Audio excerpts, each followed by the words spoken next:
Night நம்ம தூங்க போகும்போதே நாளைக்கு காலையில் நம்ம என்ன சமைக்கணும் அப்படிங்கிறது நம்ம மைண்டில் ஓட ஆரம்பிச்சிரும். ஏன்னா நம்ம நைட்டே ஃபிக்ஸ் பண்ணிட்டாதான் காலையில் நம்ம டக்குன்னு பண்ணிவிடுவோம். இல்லைன்னா அதை யோசித்தா அதில் ஒரு டைம் போயிடும். இன்றைக்கி நான் என்ன சமைச்சிருக்கேன் அப்படின்னா, நல்ல தக்காளி சாதங்க, சுவையான தக்காளி சாதம் கூட ஒரு தயிர் சாதமும் பண்ணியிருக்கேன். அதுக்கு தொட்டுக்க உருளைக்கிழங்கு வறுவலும் பண்ணிவிட்டு ஒரு நிலக்கடலை பருப்பு வச்சு ஒரு துவையலும் பண்ணியிருக்கேன். இந்த மாதிரி வெரைட்டி ரைஸ் பண்ணும்போது ஒரு துவையல் அரைச்சி கூட வச்சு சாப்பிட்டிங்கன்னா உருளைக்கிழங்கு கூட அந்த பக்கம் நிற்கணுங்க. அந்த அளவுக்கு டேஸ்ட்டாக இருக்கும்.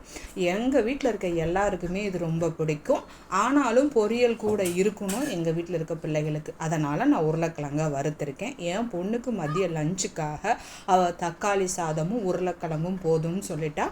அதவே அவளுக்காக நான் பேக் பண்ணிட்டேங்க. மற்றபடி என்னோட பையன் இந்த துவையல் எடுத்துகிட்டு போனான். இந்த மாதிரி துவையல் அரைச்சி நீங்கள் ட்ரை பண்ணி பாருங்கள். ரொம்பவே சூப்பராக